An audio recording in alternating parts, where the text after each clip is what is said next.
1번요. 저당 부동산에 대하여 전세권을 취득한 자. 여기 봐봐요. 말을 보면 저당 부동산이란 말은 저당권이 이미 돼 있다 이 말이죠. 여기에 전세권이 있죠. 그냥 저당권이 1번이고 전세권이 2번이죠. 이걸 뭐라 한다? 제3취득자라고 하는 거야. 이 말을. 알겠죠? 그래서 저당권자에게 그 부동산으로 담보된 줄과 채권을 변제하고 그 다음에 소멸을 청구할 수 있다. 그 다음에 2번요. 동일 부동산에 관하여 가압류가 먼저, 아까 또 했었는데 한번 가압류가 먼저 돼 있죠. 가압류 동그라미 하고요. 채권이죠. 그 다음에 구후 근저당권이죠. 근저당권이 2번이죠. 그러면 가압류가 먼저고 근저당권이죠. 그럼 어떻게 돼요? 근저당권이 가압류보다 먼저 그러면 돼 안 돼? 안 되죠. 어떻게 한다고? 먼저 그러면 안 되고 근저당권자는 가압류 채권자에 대한 관계에서 우선 변제를 주장할 수 없다. 채권에게 비례하여 이렇게 채권에게 비례하여 채권에게 비례하여 했어요. 채권에게 비례하여 그다음에 변제 이렇게 변제 받는다 이렇게 채권에게 비례해서 안분액을 정한다 이렇게 해야 되는데요. 채권에게 비례해서 받는다 이 정도 하면 돼요. 3번 물상보증인이 저당 부동산을 제3자에게 양도하고 제3취득자가 저당권의 피담보 채무의 이행을 인수한 경우 저당권이 실행되면 제3취득자가 채무자에 대한 구상권을 취득. 참 어려운 말이에요. 이게 우리 시험에 나온 건데요. 자, 여러분 여기 한번 봐봐요. 이게 어려운 말인데 여기서 보면 어떻게 되느냐 이렇게 되는 거예요. 여기 봐봐요. 이 말의 뜻이 지금 뭐냐면요. 이런 거예요. 지금요 이렇게 갑이 있고 여기 을이 있잖아요. 을이 갑한테 1억을 빌려주고요. 갑이 재산이 없는 거예요. 재산 없으니까 누구요? A요. A라는 자기 동생 집에다가요 저당을 잡은 거예요. 이렇게 저당권이요. 그러면 이 A를 뭐라 한다? 이 사람을 물상보증인이다 이런 말이죠. 이렇게 했는데요. 이 사람이요 계속 이렇게 있을 수 없으니까 집 팔아야 되잖아요. 그러니까 자기 집은 5억인데요. 5억인데 여기 저당 1억이 잡혔잖아요. 그러니까 어떻게 한다? 이 집을요 이것을 병한테 판 거예요. 이렇게 병한테요. 그럼 병은 뭐죠? 저당권이 되어 있는 집을 샀잖아요. 이 사람은 뭐라 한다? 제3취득자다 이렇게 얘기하는 거예요. 저당권이 있는 집을 샀으니까 제3취득자잖아요. 이해됐죠 지금? 그런데 이 사람은 그럼 얼마 줬겠어요? 여기 1억이 잡혀 있으니까 얼마 주고 샀겠어? 4억 주고 샀을 거 아니에요. 1억을 빼고 샀을 거 아니에요. 그러니까 채권을 인수했다 이 말이죠. 그럼 이해되셨나요? 알겠죠? 됐죠 지금? 그런데 나중에 이 사람이요 돈 1억을 못 갚아가지고 경매가 돼버린 거예요. 경매가? 그러면 이 갑한테 가서 누군가는 1억을 받아와야 되잖아요. 왜요? 이 사람은 1억 빌린 것을 여기다 저장을 잡아놨으니까 누군가는 갑한테 가서 1억을 받아와야 되겠죠? 이 1억을 받는 사람이 물상보증인이냐 제3취득자냐 이 말이에요. 누가 가서 받아온다? 이것은 고민할 필요가 없는 것이요. 이것은 여러분이 A가 되면 돼. 물상보증인. 내가요 형이 빌린 돈에 내 집을요 아파트를 저당 잡았어. 그래가지고 내가 집 팔 때 1억 못 받고 팔았어. 원래 이 집 얼마짜리예요? 5억짜리인데 형이요 돈 빌린다고 해가지고 해놓으니까 내가 못 받고 팔았죠? 얘는 나한테 얼마 주고 샀어? 4억 주고 샀어. 이 사람은 돈 5억 다 줬어 안 줬어? 안 줬죠. 그러니까 이 사람은요 어디 가가지고 자기 집가 돈 1억을 못 갚아서 경매가 됐으니까 어디 가서 하소연할 데가 있어 없어? 없죠. 원래 이 사람은 매매대금을 1억을 자기가 책임진다고 해서 책임 못 졌잖아요. 책임을 못 졌으니까 이 사람은 아무 주장 못 하죠. 여기는요 이 사람은요 A는요 자기 집만 날라간 거잖아요. 날아가면서 얼마나 못 받았어? 이 사람은 5억짜리인데 얼마밖에 못 받았어? 4억. 그럼 어디 가서 1억 받아와야 돼요. 누구한테 가서 받아와? 갑한테 가서 받아와야죠. 그래서 갑한테 가서 받아올 사람은 물상보증인이에요. 제3취득자예요. 물상보증인이죠. 알겠죠? 그래서 우리 시험에 한번 나왔는데 이건 실무적으로 우리가 나오는 것들이기 때문에 이렇게 보시면 돼요. 그래서 여러분요 어디로 보시냐면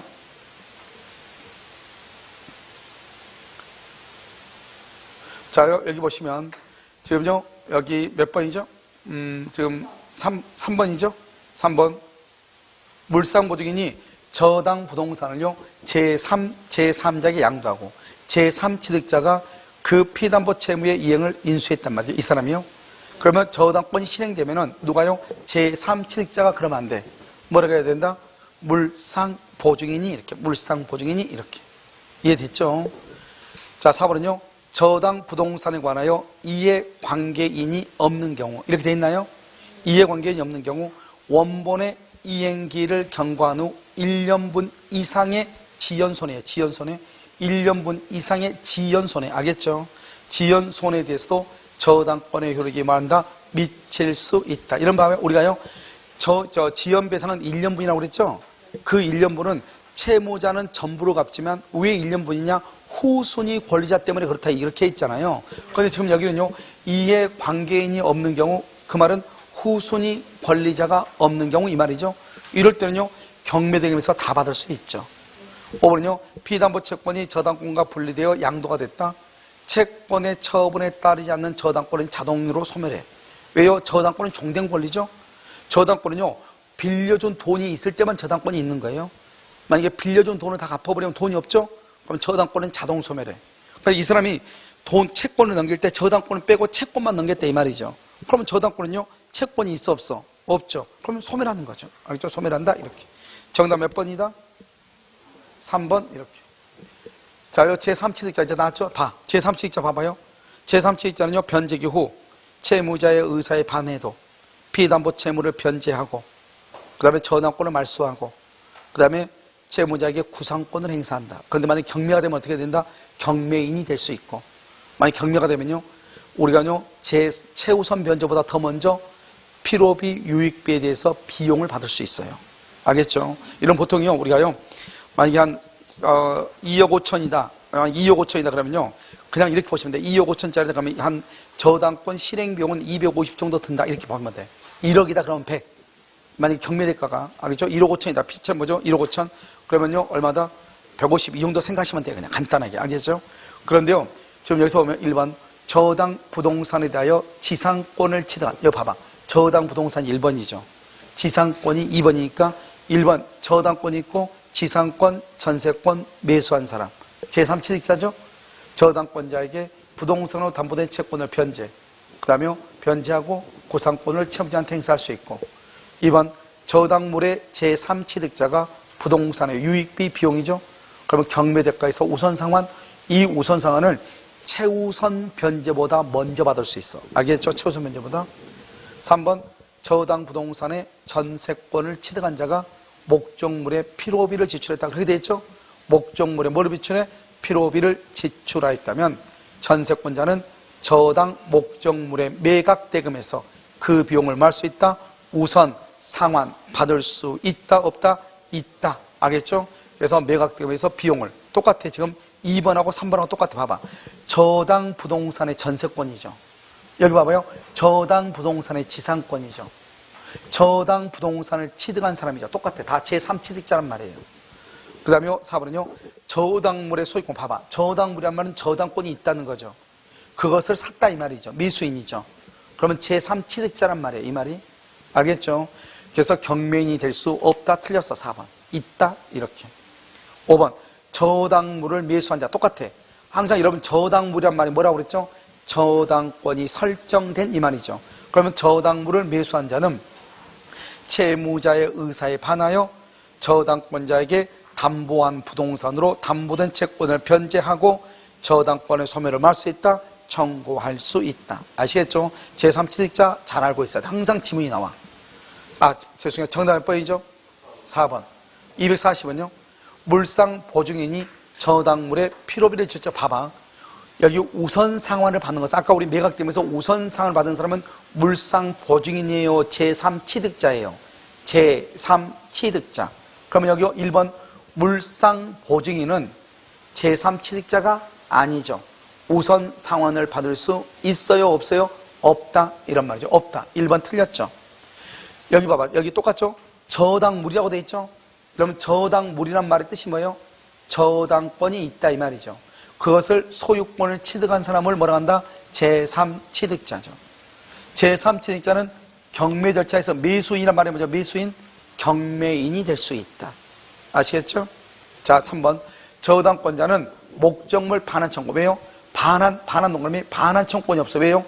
저당권은 뭘 하지 않으니까 점유X. 저당권은 점유를 하지 않아. 그래서 반환 청구권이 없어요. 4번요. 저당권이 설정된 토지의 소유자가 그 위에 건물을 신축하죠. 여기 봐봐요. 저당권이 설정된 토지의 소유자가 건물을 신축하죠. 그러면요, 저당권자는 교환가치의 실현이 방해될 염려가 있으면 공사의 중지를 청구할 수 있다. 그래서 여기다 뭐라 쓴다? 저당권에 기한 방해 제거 청구 이렇게. 저당권에 기한 방해 제거 청구 이렇게. 여기 한번 봐봐요. 여기 한번 봐봐. 우리가요, 여러분 지금 뭘 보냐면 이런 거 본단 말이죠. 여기 이렇게 토지가 있죠. 여러분 이 토지가 이걸 나대지라고 하죠. 나대지가 이런 뭐예요? 토지에서 가장 가격이 비싼 것이 나대지죠. 땅 위에 아무것도 없어야죠. 만약에 땅 위에 건물이 있으면 이 땅을 사용할 수 있어요? 없어요? 없죠. 땅 위에 아무것도 없는 데다가 의리요 돈을 1억을 빌려주고 저당을 잡았다 이 말이죠. 그런데 이 사람이 여기다가요 건물을 짓는 거예요. 건물을 딱 지어버리면 어떻게 돼요? 그러면 이 땅을 더 이상 사용할 수 있어? 없어? 없잖아요. 그러면 땅의 가격이 비싸지겠어? 싸지겠어? 싸지겠죠. 그럼 만약에요 이 사람이 나중에 돈을 갚지 않으면 이 을이 경매를 해서 돈을 받아야 되는데 건물이 있으면 누가 이 땅만 누가 경락을 받겠어요? 알겠죠? 그래 이 사람은 어떻게 한다? 이 저당권자가 안 되겠어. 공사 그만해. 이렇게 공사의 중지를 청구할 수 있다 이 말이죠. 알겠죠? 만약에 너 나중에 돈 안 갚으면 내가 이 땅 경매에서 돈을 받아야 되는데 그럼 너 어떡할래? 이렇게. 이해됐죠? 이것을 우리 뭐란다? 저당권에 기한 방해 제거 청구다 이렇게. 그래서 저당권에 기한 방해 제거 청구 이렇게 얘기해. 자, 5번은요.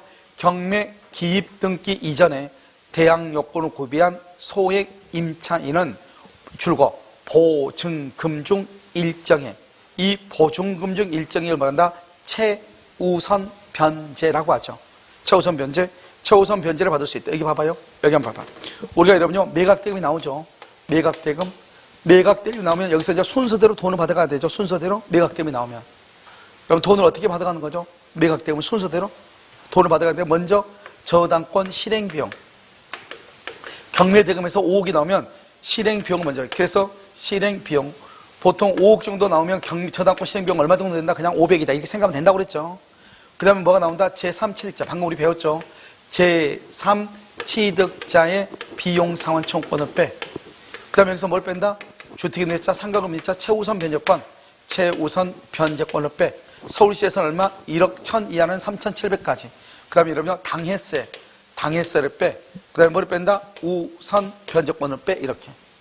순서가. 알겠죠? 그러니까 우리가 경매대금에서 순서대로 빼니까 제3취득자가 비용이 있지. 여기 아까 우리 뭐라 나왔죠? 물상 보증인은 여기 있어? 없어? 없죠. 그걸 알아야죠. 그 다음에 최우선 변제가 있고 우선 변제가 있잖아요. 중간에 당해세가 이렇게 있잖아요. 알겠죠? 그래서 이걸 이제 우리가 한번 쭉 한번 이렇게 보는 것이죠. 지금 이해되셨죠? 그래서 이렇게 이제 돈을 순서대로 이렇게 돈을 받아간다 이 말이죠. 그러니까요, 우리가요, 최우선 변제를 하려면 어떻게 해야 돼요? 경매 개시 등기가 있기 전에, 즉, 압류 등기가 되기 전까지 뭐가 있어야 돼? 압류 등기가 되기 전까지 최우선 변제는 뭐가 있어야 돼? 전입 신고가 돼 있고 소액이 돼야 돼. 그러니까 우리가 서울시에서는 1억 1000 이하가 돼야 되고, 알겠죠? 그래서 경매 개시 등기가 있기 전까지 전입 신고가 돼요. 확정제한 필요 없어. 전입 신고가 되어 있어야 돼. 아시겠죠? 이것을 얘기하는 것이다. 이런 말이죠. 아시겠죠? 자, 그래서요, 이제 이것을 한번 보시면, 자요, 경매 기입 등기 이전에 대항 요건을 구비한, 대항 요건이죠. 전입 신고, 소액 임차인은 보증금 중 일정의 최우선 변제죠. 저당권자보다 우선하여 변제받을 수 있다. 이런 말이죠. 아시겠죠? 정답 몇 번이다? 1번, 241번. 저당권의 침해죠. 여러분요, 이 저당권의 침해는요, 잠깐 설명을 해야 돼. 자, 여기 한번 보시죠. 저당권의 침해는요, 설명을 조금 해야 돼요. 자, 첫 번째요. 첫 번째 저당권은요, 저당권은 뭐를 하지 않는다? 먼저 점유하지 않아. 점유하지 않으니까요, 저당권은요, 점유보호 청구권, 점유보호 청구권이 없고요. 그 다음에 저당권에 기한, 저당권에 기한 반환 청구, 반환 청구권이 없어. 반환 청구권이 없어. 반환. 나한테 반환해라? 그렇게 말 못해. 알겠죠? 자, 저당권에 침해가 있으면요. 저당권 침해에서 손해가 발생하죠? 손해가 있으면요. 저당권 실행 전이라도 청구할 수 있어. 손해배상은요. 손해는요. 자, 두 번째는요. 채무자가요. 담보를 손상 감소 멸실하죠. 손상, 감소, 멸실하죠. 담보를 손상, 감소, 멸실시키죠. 그러면 손상하고 감소하고 멸실이 시키죠. 그럼 담보를요. 그럼 어떻게 한다? 여기는 기한의 이익을 상실하죠. 기한의 이익을 상실. 그럼 어떻게 한다? 여기서요. 즉시 당장 돈을 갚아라. 즉시 변제 청구권 이렇게. 즉시 변제 청구권 행사할 수 있죠. 자, 그다음에 세 번째는요. 세 번째는 저당권 설정자. 설정자예요. 책임 있는 사유. 설정자의 책임 있는 사유로 담보 가치가 감소하죠.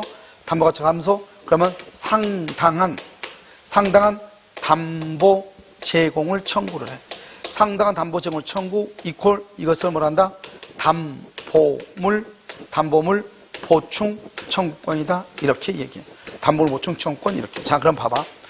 우리가 이제 저당권의 침해가 단일 문제로 나오기는 그렇게 쉽지 않아요. 왜냐하면 태명가 너무 적어가지고요.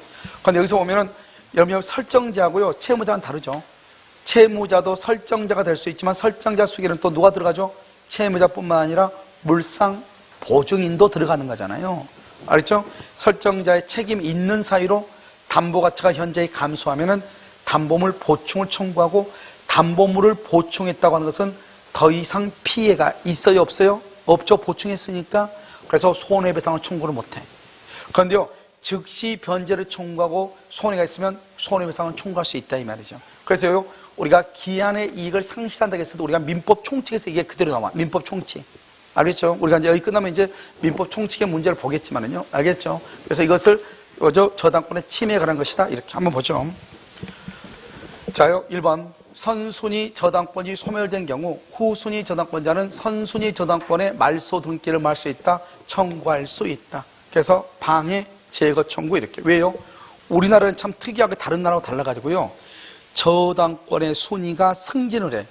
그러니까 2번이 몇 번으로 해요? 1번으로 순위가 승진해. 그러니까요. 1번 저당권이 돈을 다 받아서 무효인데 아직 말소가 안 되고 있으면 2번이 1번으로 올라가야 되는데 1번 때문에 올라가지 못하잖아요. 그러면 2번 저당권자는 1번 저당권 등기를 말소해달라고 청구할 수 있다 이 말이죠.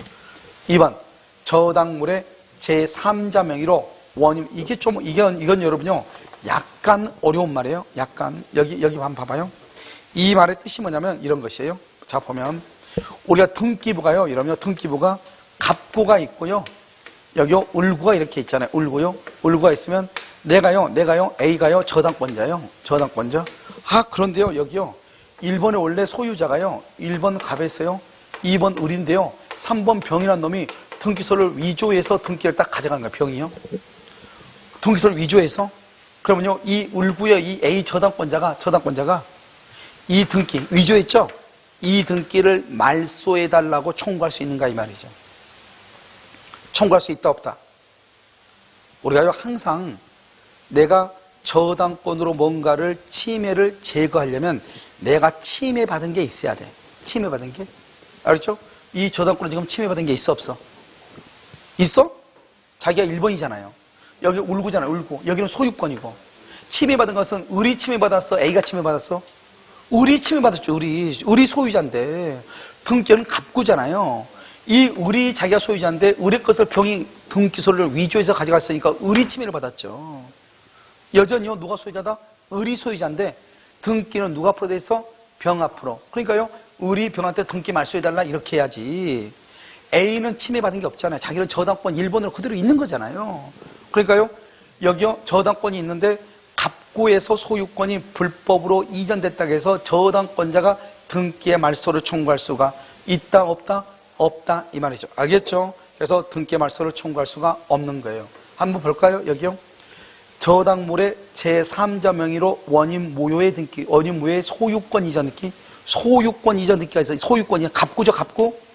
그런데요, 저당권자는 을구죠, 을구.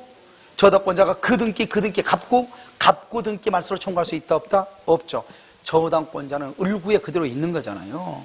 청구할 수 없다. 2번 틀렸죠? 3번 제3자가 저당권의 목적물을 손상시켜도 나머지 부분의 가액 줄고 나머지 부분의 가액 그것을 교환 가치라고 하는 거예요. 교환 가치가 채권을 담보하기에 충분하다. 돈 받고도 남는다 이 말이죠. 그랬을 때는 저당권자는 제3자에게 손해배상을 청구할 수가 없어요. 알겠죠? 이게 작년에요 우리 기출문제에 나왔던 지문하고 비슷한 지문인데 이 지문이 나왔는데요. 이거 가지고 이제 이의제기하고 막 그런 선생님도 있긴 있더라고요. 여러분요, 여기 한번 봐봐. 이것은 말이 안 되는 게요. 여기 이렇게 우리가 이제 건물이 이렇게 3층짜리 건물이 있잖아요. 그럼 2억이라고 해봐. 이게 갑의 건데요. 이 을이라는 사람이 갑한테요, 돈을 3억을 빌려주고, 저당을 잡은 경우가 있고, 이 건물 3층에다가 5억을 빌려주고 저당을 잡은 경우 두 가지가 있다고 해봐. 그런데요, 이 갑이요, 잘못해서 3층을 화재를 발생했어. 근데 그럼 남아있는 게 몇 층이죠? 1층, 2층이죠? 이것을 말한다? 이것을 교환가치라고 하는 거예요. 교환가치. 알겠죠? 그러면 1층, 2층은 교환가치가 얼마죠? 4억이죠. 그런데요, 내가요, 이 을이요, 3억만 빌려줬을 때는 아직도 남아있는 게 4억이죠? 그래서 충분히 돈 받을 수 있어, 없어? 있죠? 이럴 때는 손해가 없다, 이 말이죠. 손해가 없다. 알겠죠? 근데 여기는요, 얼마예요? 5억 빌려줬죠. 남은 게 얼마밖에 없어? 4억이죠. 그럼 여기는 얼마가 부족하다? 마이너스 1억이 손해잖아요. 이걸 손해라고 그래, 손해. 1억, 이것을 손해라고 그래. 그럼 손해가 있으면 어떡한다? 경매를 청구하기 전이라고 할지라도 갑한테 무조건 손해배상을 청구할 수 있는 거예요. 무슨지 알겠죠? 그래서 저당권 실행 전이라도 뭐란다? 손해배상을 청구할 수 있다, 이런 말이죠. 그런데 여기 한번 보면, 여기요. 자, 제3자가 저당 목적물을 손상시켰죠? 3층을 불태워버렸죠? 그런데 뭐요? 나머지를 뭐란다? 교환가치. 교환가치가 얼마다? 4억이다 이 말이죠. 4억. 피담보 채권 얼마다? 3억이다 이 말이죠. 그러면 아직도 돈 받을 수 있어, 없어? 있죠. 그러면 손해가 있어, 없어? 없죠. 그러면 손해배상을 청구할 수 있다, 없다? 없다, 이런 말이에요. 알겠죠? 4번 저당권 설정자의 줄곧 책임 있는 사유. 설정자 줄 것이고 책임 있는 사유 줄 것이고 저당물의 가액이 현저히 감소 동그라미. 그럴 때는 어떻게 한다? 맨 끝에 상당한 담보 제공을 청구. 상당한 담보 제공을 청구 이퀄 담보물 보충 청구권. 이렇게 담보물 보충 청구권이라고 그래. 이 말을 담보물 보충 청구권 했어요. 자, 플러스 담보물 보충 청구권 옆에서 플러스 담보를 보충했잖아요. 그러면 더 이상 손해가 있어요, 없어요? 없죠. 거기 손해배상 X라고 써.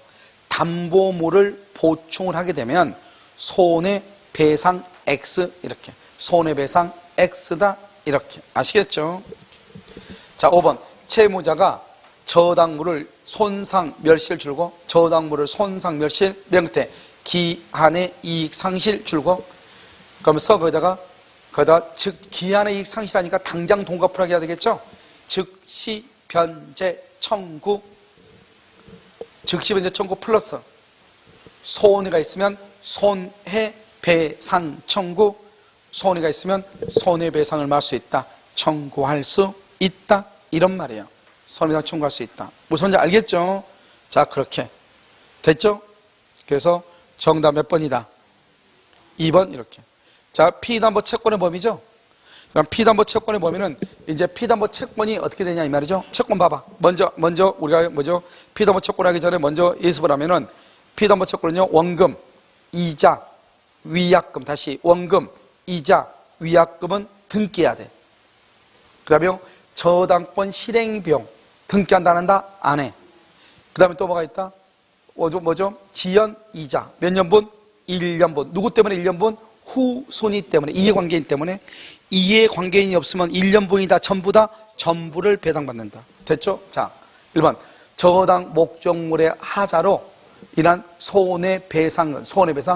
여러분 봐봐. 재밌는 말이 났죠? 여기요 한번 보죠. 여기 한번 봐봐. 우리가 이제 여러분요, 저당권하고 근저당하고 그 다음에 질권하고 세 가지를 비교해요. 여러분 질권이 뭐라고? 전당포. 알겠죠? 자, 여기는요, 원금은요, 등기해야 돼. 이자도 등기해야 돼. 지연, 원금이자, 위약금도 뭐를 해야 돼? 등기가 돼야 돼. 지연이자, 지연배상은 몇 년분이다? 1년분. 그 다음에 저당권 실행비용 이렇게. 저당권 경매 실행비용 이렇게요. 됐죠, 지금?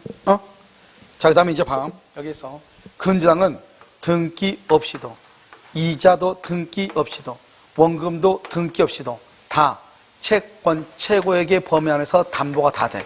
담보가 다 돼. 등기 없이도 이자도 등기 없이도 위약금도 등기 없어. 다 담보가 돼. 그 다음에 지연배상 1년분이죠. 1년분인데 그건 전부 채권 최고액의 범위 내에서 담보가 돼. 알겠죠? 그 다음에 저당권 실행비용이죠. 근저당권 실행비용은 없어. 이게 큰 차이야. 1년분인데 여기는 전부가 변형되고 3개는 반드시 저당권은 등기해야 되는데 여기는 등기 안 해도 돼. 됐죠 지금? 자 그럼 봐. 질권이란 건 뭐냐? 질권은 동산에 관한 것이고 이 두 가지는 부동산에 관한 것이잖아요. 알겠죠? 그럼 여기는 이제 뭐다? 질권은 뭐냐면 질권은 뭐다? 질물. 이런 봐봐. 저당권이 설정되어 있는 부동산을 뭐라 한다? 아까 저당물이라고 그랬죠. 질권이 설정되어 있는 동산을 질물이라고 그래. 그래 우리가 뭐죠? 어디? 전당포 가서 우리가 시계 맡기고 돈 빌리죠? 그럼 전당포에게 맡기잖아요. 전당포에다 맡겨진 물건을 질물이라고 그래. 알겠죠? 그런데요, 이 질물은 뭐 한다? 점유를 해, 점유. 누가요? 전당포 주인이 점유를 해. 그럼 뭐가 발생하죠? 이제 점유하니까 보관 비용이 발생하는 거예요. 물건을 보관해야 되니까. 그래서 여기서 뭐가 나온다? 질물을 보존하니까 질물 보존 비용이 있고요. 질물에 하자가 있죠? 하자로 인해서 내가 여기에 금인 줄 알고 금목걸인 줄 알고 담보로 잡았는데요. 알고 보니까 금 도금이 된 건데 그거 벗겨져 가지고 알죠? 옆에 있는 좋은 물건까지요. 녹이 슬어 가지고 다 못 쓰게 만들어 버린 거예요. 그러면 질물의 하자로 인한 뭐가 있다? 손해배상도 있죠. 이런 것들은 질권에만 있는 거예요. 우리가 저당권은요. 저당권하고 근저당권은 점유한다 안 한다?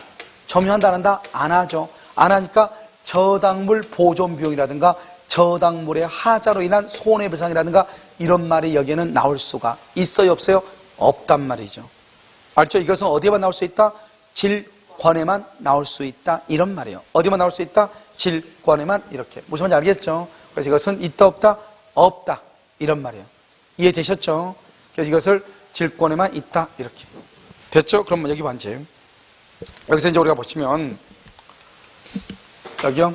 문제를 이제 한번 보시면 1번 봐봐요. 저당물의 하자로 인한 손해배상금. 저당물의 하자.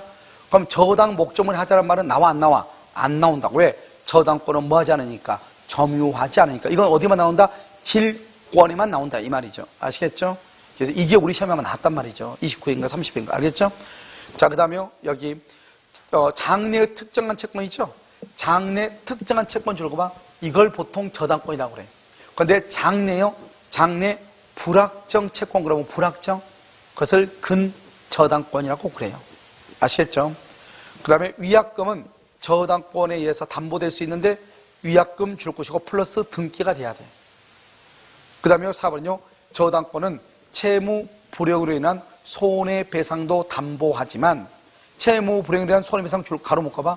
채무 불이익으로 인한 손해배상 이것을 뭐라 한다? 지연이자. 다른 말로 지연배상이라고 얘기해. 그것도 담보하나 지연배상에 대해서 똑같은 말이에요. 여기서 지연배상이란 말이나 채무 불이익으로 인한 손해배상이란 말이나 똑같아. 몇 년분이다? 1년분에 한한다. 1년분에 한한다 줄고 써 거기 후순위 권리자와의 관계에서 이렇게 후순위 1년분은 후순위 권리자와의 관계에서 1년분이고 채무자는 어떻게 한다? 전부를 변제해야 돼. 채무자는. 5번 저당권에 의하여 담보할 수 있는 채권은 금전 채권에 한하지 않는다. 왜 그러죠? 여러분 저당권에 의한 것은 왜 금전 채권에 한하지 않느냐? 이런 봐봐요. 이런 만약에요. 이런 뭐 무당이 있다. 무당한테요. 기도 좀 해달라 이렇게 할 수 있어 없어? 있죠? 내가 합격하면 1,000만 원 줄게 이렇게. 그러면요. 기도해준 몫이 1,000만 원이다 이 말이죠. 그러면 그 기도를 돈으로 환산을 해. 돈으로 환산해서 저당을 잡을 수가 있어. 그러니까요. 반드시 돈 빌려주고 할 필요가 없다 이 말이죠. 너 신부로 갔다 오면 내가 자동차 줄게. 그럼 자동차 얼마인데요? 500. 그럼 500을 그러면 당신 자동차 팔면 안 되니까 그럼 500만 원을 당신의 아파트에다 저당 잡아주세요. 나 신부로 갔다 올게. 할 수 있어 없어? 있다니까. 그러니까 심부름 갔다 오는 대가를 돈으로 환산할 수 있으면 돼. 그러면 다 저당을 다 잡을 수 있어. 그러니까요, 반드시 돈을 빌려주고 저당을 잡는 것이 아니고 돈으로 계산할 수 있으면 다 되는 거예요. 무슨 알겠죠? 정답 몇 번이다? 몇 번? 1번 이렇게. 자요, 243번. 피담보 채권의 채권자가 아닌 제3자가 저당권자가 될 수 있는 경우도 있다. 봐봐요. 제3자 줄고 제3자를 물상보증인이라고 그래요. 자, 2번은요. 채무자의 변제로 피담보 채권이 소멸 줄고 채권 동그라미 소멸 동그라미. 그러면 말소 등기를 하지 않아도 그 말은 뭐다? 당연히 말이야. 당연히 줄고 저당권은 소멸해. 이것을 뭐란다? 부종성이라고 얘기해. 채권이 없으면 저당권은 소멸하는 것. 3번. 불법 말소된 저당권 등기 줄고 불법 말소된 저당권 등기. 그러면 저당권이 있는데 누군가가 저당권을 불법 말소했다 이 말이죠. 저당권은 소멸했어. 저당권은 소멸하지 않아. 등기부가 불법 말소돼도 저당권은 소멸하지 않는다고. 그런데 문제는 뭐죠? 저당권 등기가 회복되기 전에, 말소 회복 등기가 되기 전에 경매 동그라미 경매. 저당권은 말소 기준 권리. 경매가 되면 저당권은 말소 기준 권리가 돼. 그래서 그럼 어떻게 해야 돼요? 저당권은 언제나 소멸해. 저당권은 언제나 소멸한다고. 무슨 알겠죠? 그래서 여러분요, 경매가 되면 저당권은 언제나 소멸하기 때문에 매각되면 안 나봤죠? 그러면 저당권 말소 등기에 회복 등기를 청구할 수가 없어. 왜? 회복을 하더라도 저당권은 언제나 소멸하니까. 그러니까 저당권은요, 불법 말소되든 말든 관계없이 경매가 되면 일단 저당권은 소멸을 해. 그럼 어떻게 하죠? 그러면 이 불법 말소된 등기는 그러면 등기부에는 안 나타날 거 아니에요? 그러면 이 사람은 어떻게 하면 되냐? 경매가 끝났죠? 그러면 이 사람은요, 자기의 저당권이 불법 말소됐다고 하는 것을 증명을 해서 이 사람이 이제 등기가 없으니까 돈을 원래는 이 사람한테 배당을 해야 되는데 다른 사람이 배당을 받았을 거 아니에요? 그 후순위 배당 받은 사람한테 자기가 받을 몫을 가져갔으니까 그것을 나한테 돌려달라. 부당이득 반환을 청구하는 거예요. 아시겠죠? 아무튼 그게 중요한 것이 아니고 그것은 나중에 절차적인 문제이고, 아무튼 저당권 등기는 불법 말소가 되든 말든 일단 경매가 되면은 저당권은 무조건 뭐가 된다? 소멸한다. 이런 말이에요. 자, 4번. 저당 부동산에 대하여 저당권에 대한 뭐가 있으면 압류가 있으면 압류 이후 줄과 압류 이후 금액 중에 압류 이전 아니야. 아까는 우리가 문제 하나 압류 이전이라고 돼 있죠. 압류 이후 맨 끝에 차임채권. 차임채권은 뭐라 한다? 과실. 법정 과실이라고 있죠. 월세. 법정 과실에 미친다 말은 저당권자가 그 건물에 사는 사람들의 월세를 다 받아가지고 자기가 1억을 빌려줬죠? 1억을 빌려준 거에서 공제에 나가는 거예요. 언제까지? 경매가 끝날 때까지. 그러니까요, 경매가 딱 되면 저당권자가 그 건물의 월세를 다 받아. 그래서 자기가 받을 돈이 1억인데 그 1억에서 공제에 나가. 만약에 여러분요, 이런 정도의 건물에 해봐요. 이런 정도의 건물이면 이 건물의 월세가 상당할 거 아니에요? 그러면 저당권자가요, 이 건물에서 월세를 건물과 다 받아가지고 자기가 받을 수 있는 돈이 만약에 5억이다. 그럼 5억에서 매달 공제에 나가는 거죠. 경매가 끝날 때까지. 알겠죠? 그리고 끝나면 어떻게 해야 돼요? 그러면 5억 중에서 8천만 원 받고 4억 2천이 남죠. 그러면 그 4억 2천만 원에 대해서 배당을 받는 거예요. 무슨 말인지 알겠죠? 그래서 이것을 5번. 저당권 설정 후 경매가 이루어졌다. 저당권자가 경매에서 배당 요구를 하지 않아도 당연히 배당을 받을 수 있다 없다? 있다 이렇게 배당 받을 수 있다. 정답 몇 번이다? 3번 이렇게. 자, 244. 구분 소유 건물의 전유 부분이죠. 전유 부분은 주된 권리죠. 맨 끝에요. 대지 사용권이죠. 종된 권리죠. 전유 부분에 대한 저당권은요, 대지 사용권에도 만다 미친다. 그러면 2번요. 지상권이죠. 지상권이나 전세권은 저당권의 목적으로 할 수 있다. 그 말은 무슨 말이냐? 저당권의 목적은 지상권 위에 저당권을 설정할 수 있다 이 말이죠. 알겠죠? 못한다 틀렸죠? 3번요. 지연배상이죠. 이러면 지연배상은 몇 년분이다? 1년분이 원칙이죠. 이해관계인이 없으면 전부이지만 이해관계인이 없다는 말이 없으면 원칙적으로 몇 년분이다? 1년분이다 이렇게. 4번. 저당권의 양도에 있어서 물권자 합의 또 나왔죠? 합의는 뭐죠? 계약. 계약은 뭐다? 채권. 채권은 특정인과 특정인. 알겠죠? 그래서 누구하고 누구다? 양도인과 양수인 간의 합의. 양도인과 양수인. 그러니까요, 채무자나 물상보증인의 합의까지는 필요하다, 필요하지 않다, 필요하지 않다. 4번 틀렸죠? 5번. 건물 저당권자는 독립된 건물로 인정되지 않는 중축부분, 가로 묶고 독립된 건물로 인정되지 않는 중축부분 이퀄 부합물이라고 그래. 그래서 건물의 저당권은 부합물과 종물에 미친다. 부합물과 종물에 미친다. 그래서 저당권을 행사할 수 있다. 이렇게. 아시겠죠? 정답 몇 번이다? 4번. 몇 번? 아, 옳은 거예요, 옳은 것? 옳은 것 그러면 1번 하고요.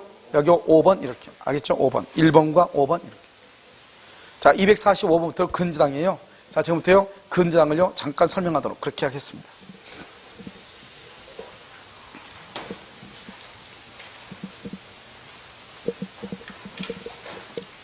자, 근저당을 잠깐 보세요.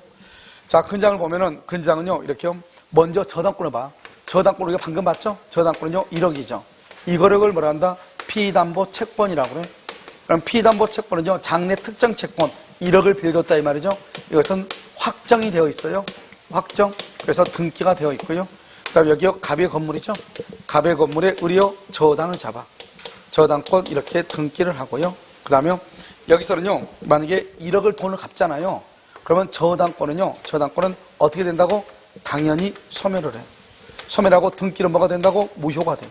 나중에 이 등기는 뭘 해야 된다고? 말소를 해. 그런데 여기서요, 360조가 있죠? 360조 원금, 그 다음에 뭐하고? 이자, 그 다음에 위약금 이렇게. 이 세 가지는 어떻게 된다고? 등기를 해야 돼. 등기. 그 다음에 여기 지연이자. 지연이자는 몇 년분이다? 1년분이고요. 그 다음에 여기 뭐가 있다? 저당권 실행비용. 저당권 실행비용 이렇게. 알죠? 이것은 등기한다 안 한다? 안 하죠. 여기까지가 저당권이에요. 자, 그럼 봐. 갑이 있고 여기요, 여기 을이 있죠? 여기요, 채권 최고액 3억. 이것을 뭐라 한다? 채권 최고액이다. 이렇게 얘기해. 그러면 채권 최고는 확정이다, 불확정이다? 불확정 채권이고 이것은 반드시 등기해야 돼. 그래서요, 갑의 건물이요, 갑의 건물에 이렇게 뭐라 한다? 반드시 근 저당권이라고 등기를 해야 되고요. 여기요, 존속기간 있죠? 존속기간은 등기를 해도 되고 안 해도 돼. 이게 중요해. 등기를 해도 되고 안 해도 되고. 그 다음에요, 여기 아까 우리 한번 했었는데 원금, 이자, 위약금은 저당권은 등기를 해야 되죠. 근데 근저당권은요, 3억 원 안에 두면 등기 안 해도 등기 안 해도 다 보호가 돼. 여기는요, 지연이자는 1년분이죠. 1년분이 아니고 여기는요, 3억 원 안에 들으면 모두 보호가 돼요. 모두 이게 다르죠? 그 다음에 여기요, 저당권 실행비용이라는 게 있죠. 여기는요, 근저당권 실행비용, 실행비용이라고 하는 것은 없어. 이건 없어. 알겠죠? 이게 없어. 그러니까 이게 저당권하고 근저당권하고 큰 차이고요. 그 다음에 저당권은 돈 1억을 갚으면 저당권은 바로 없어지죠. 그런데 근저당권은요, 만약에 우리가 근이란 게 뭐냐면, 원래 을이요, 자기 아파트를 담보로 돈을 빌려달라고 하죠. 1억을요. 그러면 만약에 은행이 1억만 딱 빌려주면요, 나중에 이 사람의 이 건물이 5억짜리인데요, 최고 3억까지 돈을 빌릴 수 있단 말이죠. 그럼 이 사람이 또 돈 빌려면 또 올 거 아니에요? 돈 빌려면 또 오고요. 그러면 저당권을 몇 개 내야 돼? 3개 내야 돼요. 그러면 은행 직원이 얼마나 힘들겠어요? 그러니까요, 이 사람이요, 돈을 갑이 을한테 1억을 빌려달라고 해.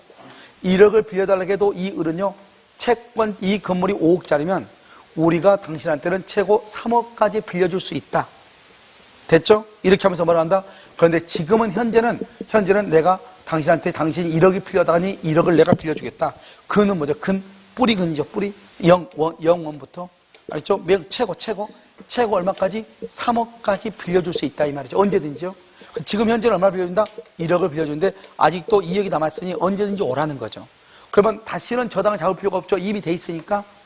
그래서 와가지고 대출 약정서에 사인만 하면, 소비대차 약정서에 사인만 하면은 돈이 바로바로 계좌로 입금을 시켜주는 거죠. 그러니까 지금 은행에서는요, 뭐 99.999% 다 근저당이지, 옛날에요, 개인이 돈 빌려준 거 빼고는, 개인이 돈 빌려줘도 요즘은요, 저당으로 하는 경우는 없어요. 알겠죠?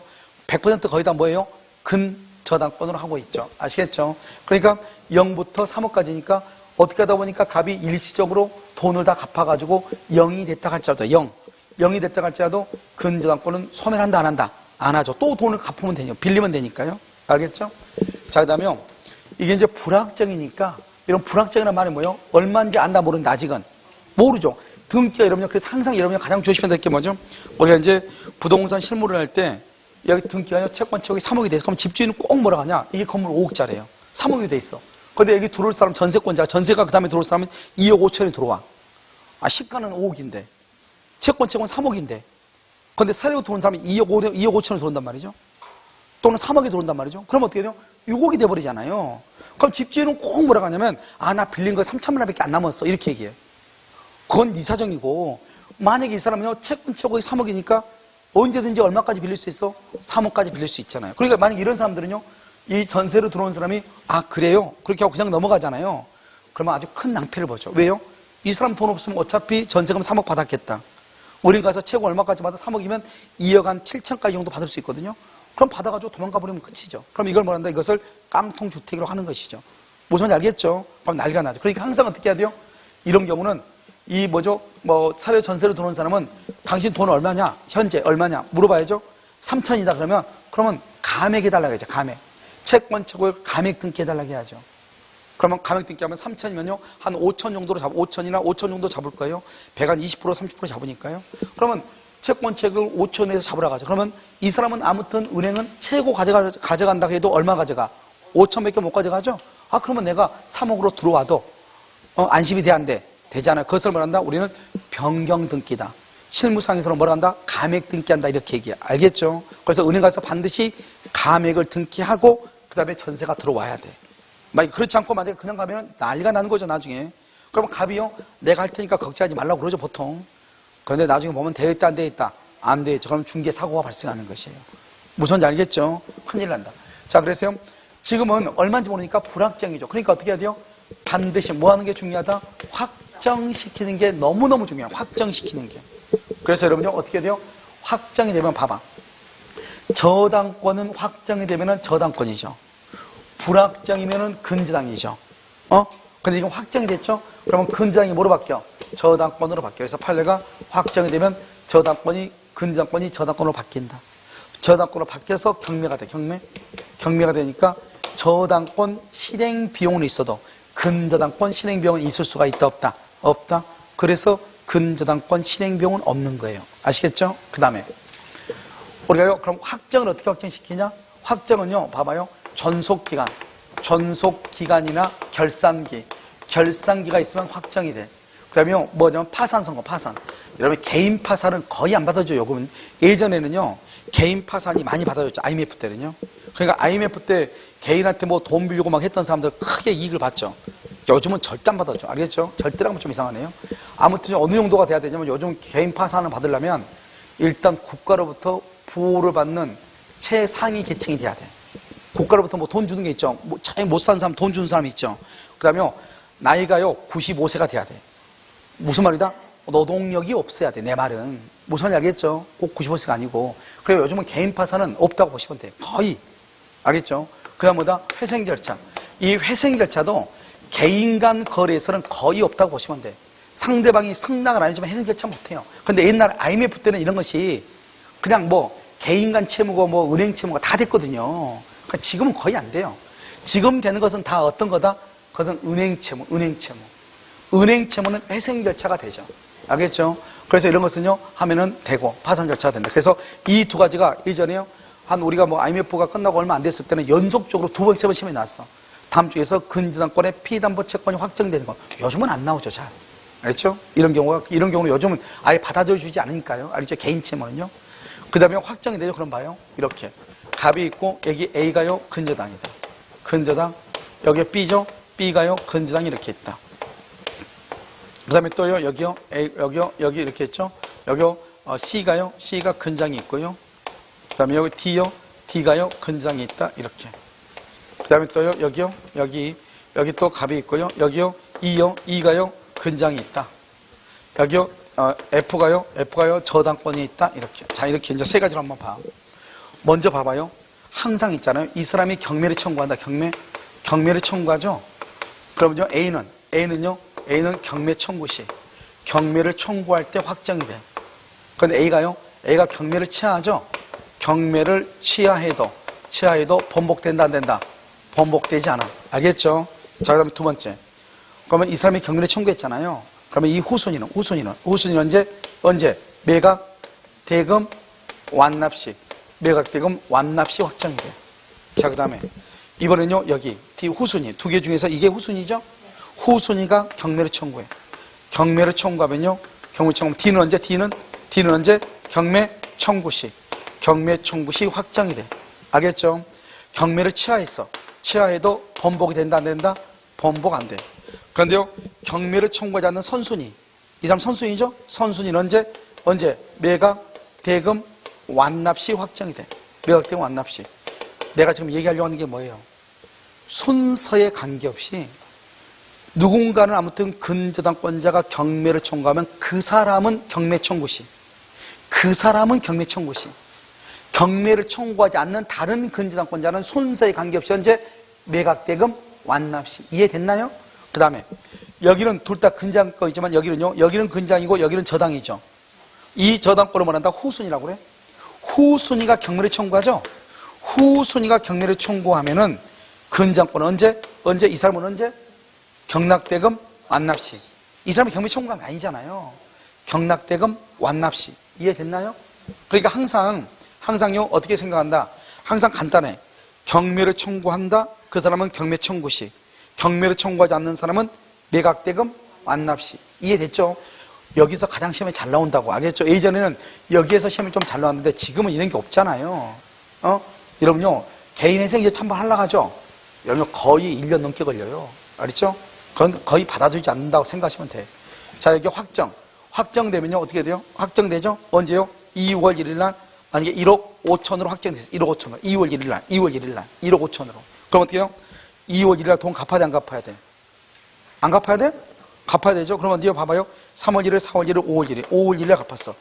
2월 1일 날 1억 5천으로 확정이 되는데 3억 중에서 5월 1일 날 돈을 갚아. 그럼 몇 개월의 이자가 있죠? 하나, 둘, 셋, 3개월의 이자 있죠?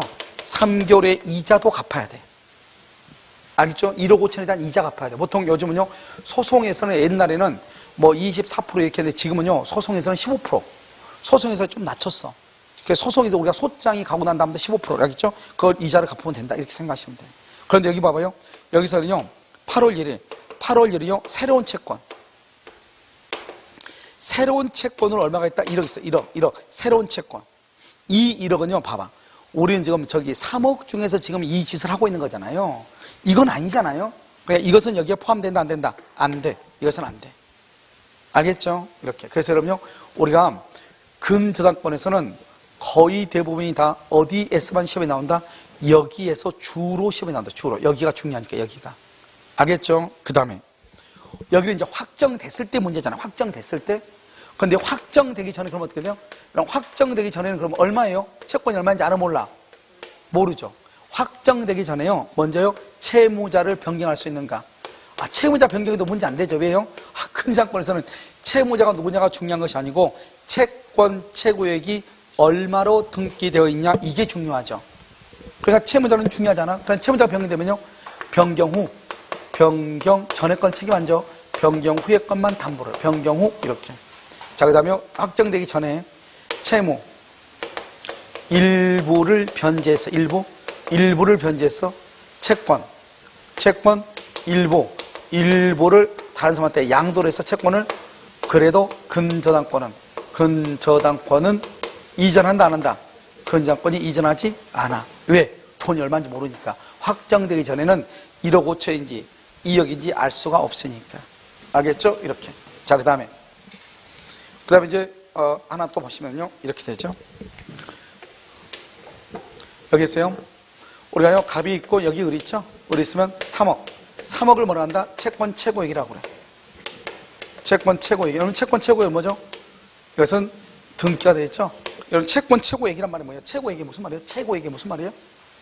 최고액이 무슨 말이에요? 경매대금에서요, 우선 변제의 한도액. 우선 변제의 한도액이다. 경매에서.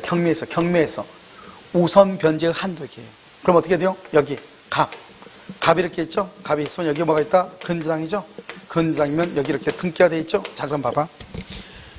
이 사람이 결산기 때 결산을 하니까 4억인 거예요. 4억. 채무액이 받을 수 있는 돈이. 그런데 등기는 3억인 거예요. 그럼요, 이 집이 저당권에서 경매가 되죠?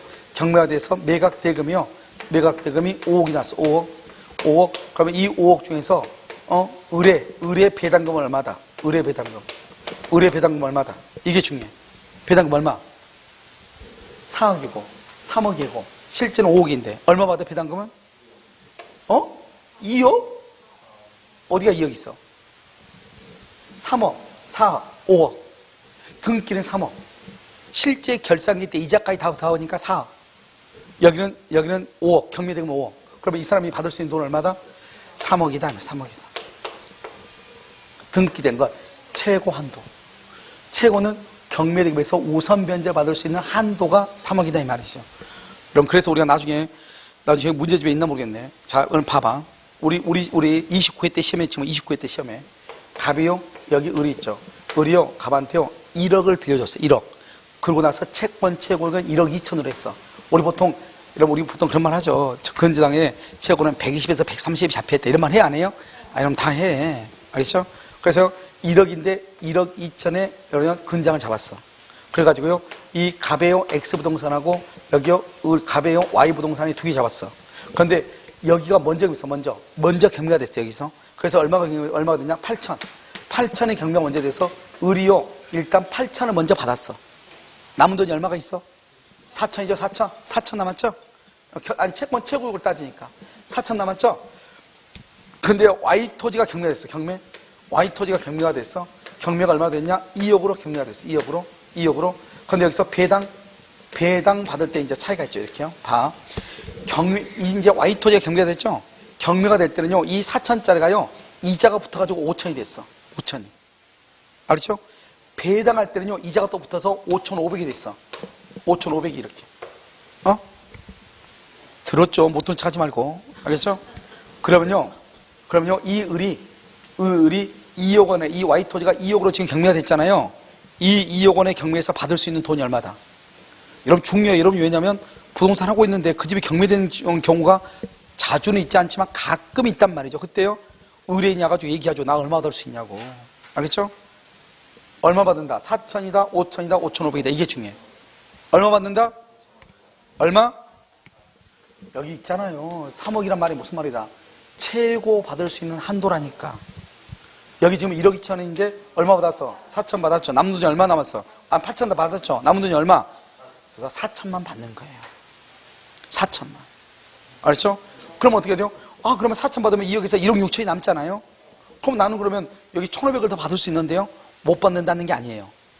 그러면요, 이 집에는 이 사람만 있는 게 아니죠. 그럼 다른 사람도 막 여러 사람이 있을 거 아니에요. 그 사람이 다 받아가고 남은 돈이 있으면 1,500을 더 받을 수 있지만 그럴 가능성은 있다 없다. 알겠죠? 그래서 4천을 받는다 이렇게. 그래서 우리 시험에 4천 이게 났잖아요. 그걸 뭐란다?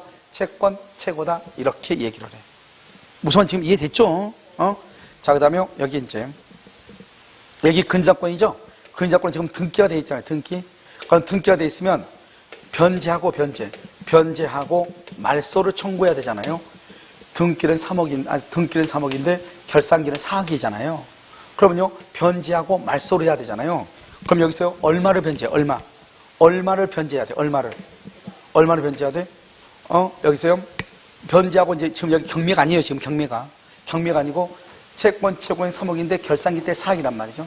그럼 누군가가 돈을 갚고 등기를 말소를 해야 될 거 아니에요? 이때요, 채무자는 얼마를 갚아야 되는가? 그럼 여기 후순위 권리자, 후순위 권리자는 얼마를 갚아야 되는가? 제3취득자는 얼마를 갚아야 되는가? 물상보증인은 얼마를 갚아야 되는가? 물상보증인이 연대보증을 썼다 이 말이죠. 연대보증. 그럴 때는 얼마를 갚아야 되는가? 이렇게. 알겠죠? 여기 채무자는 얼마 갚아야 돼? 채무자는 4억을 갚아야 돼. 다 갚아야 돼. 후순위는 얼마 갚아야 돼? 후순위도 4억을 갚아야 돼. 알겠죠? 자, 그런데 여기에서 제3취득자고 물상보증인은 얼마를 갚아야 돼? 3억만 갚아. 그럼 여기서 이제 봐. 잘 봐. 후순위하고 지금부터 제3취득자하고 다르다는 걸 내가 지금부터 얘기하는 거예요. 자, 봐. 여기. 갑에 있죠? 갑의 건물에 A가 있고, B가 있고, C가 있고, 이렇게 있어. 그런데요, A가요, 저당권이에요.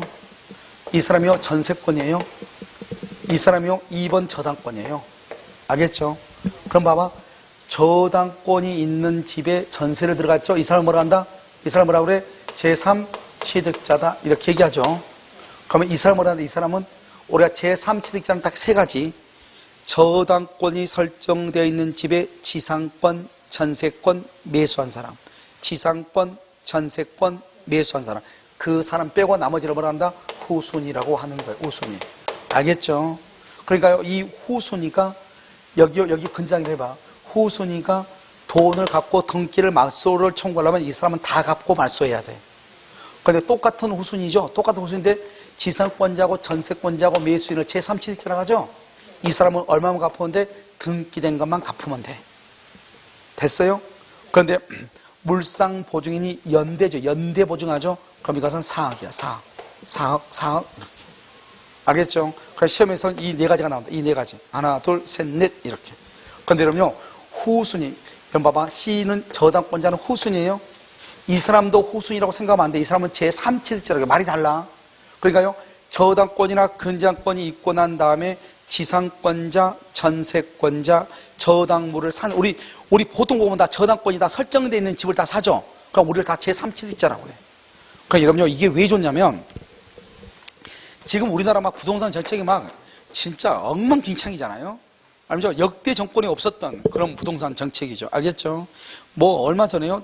여기 또 조정지역으로 또 묶였죠. 그 여기 또 묶인 이유가 뭐예요? 아무튼 이것들이요. 뭐 무식하니까요. 막 암기라 그냥 막 하는 것 같아요. 그런데요. 지금 21번째 부동산 정책이죠. 21번째요. 이 정권이 지금 3년 좀 넘었잖아요. 21번째니까 2달에 한 번씩 부동산 정책이 나온 것이죠. 알겠죠?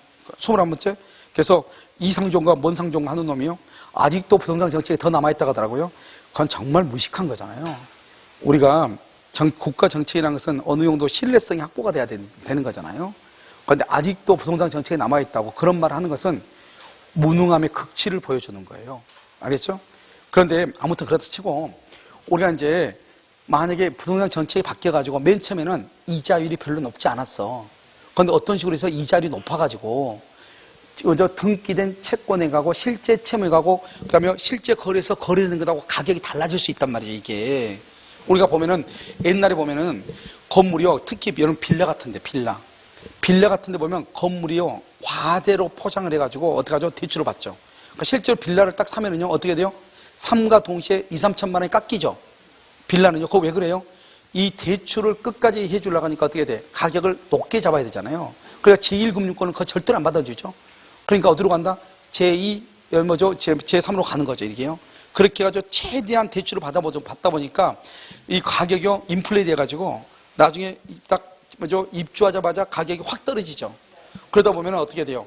채권 채무에 가고 실제 거래가가 가고 완전 이게 뒤죽박죽 되는 경우가 있죠. 그러면 채무자는 이거 어떻게 돈을 갖고 가야 되는데 지금 가격이 9천인데 채권 채무가 1억 1천으로 잡혔다 이 말이죠. 그런 경우가 허다하단 말이죠. 그런데 이 집을요, 보통 사람들이 이 집을 못 판다고 생각할 수 있죠. 왜요? 돈을 다 갚아야지 등기를 말소해 줄 거 아니에요. 실제 거래 가격이 얼마다? 9천인데 채권 채권 1억 2천원 잡혔다니까요.